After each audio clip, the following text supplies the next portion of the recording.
Karena miskin, Presiden Soeharto pada saat masih kecil seringkali hanya memakai celana tanpa baju atasan.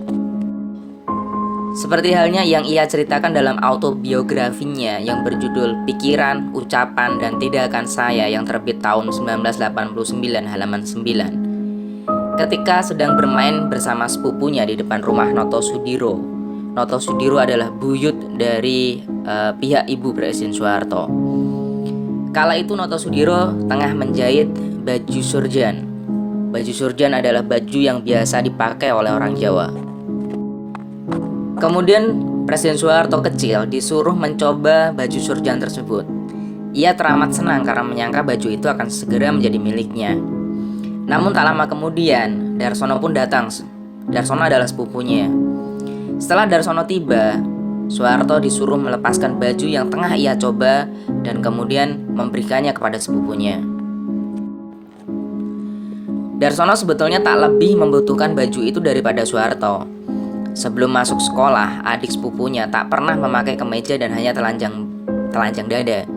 Apapun alasan mbah buyutnya, Noto Sudiro, yang jelas kejadian itu membuat Soeharto sangat nelangsa.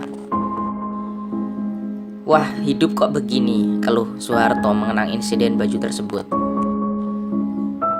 Tak jadi memiliki baju baru hanya satu dari sekian derita Soeharto di masa kecil. Soeharto lahir dari perkawinan Sukirah dan Kertosudiro yang berakhir dengan perceraian. Ia kemudian mempunyai bapak tiri. Dari perkawinan ibunya dengan bapak tirinya itu kemudian lahir anak laki-laki yang bernama Probo Sutejo. Karena orang tuanya berpisah oleh mbah buyutnya, kemudian Soeharto dibawa ke Wuryantoro, sebuah kecamatan di Wonogiri untuk diasuh oleh Prawiro Wiharjo dan istrinya. Prawiro Wiharjo merupakan pamannya, seperti dicatat O.G. Ruder dalam Anak Desa Biografi Presiden Soeharto yang terbit tahun 1976. Pamannya membawa Soeharto naik kereta api untuk pertama kali. Mereka juga membelikan pakaian baru di toko Fuji ketika singgah di stasiun Tugu, Yogyakarta. Perlakuan baik ini membuat Soeharto bersyukur, apalagi paman dan bibinya menganggap ia sebagai anak tertua dan kemudian menyekolahkannya. Meski demikian, mungkin karena orang tuanya berpisah, Soeharto tumbuh menjadi pribadi yang lebih pendiam.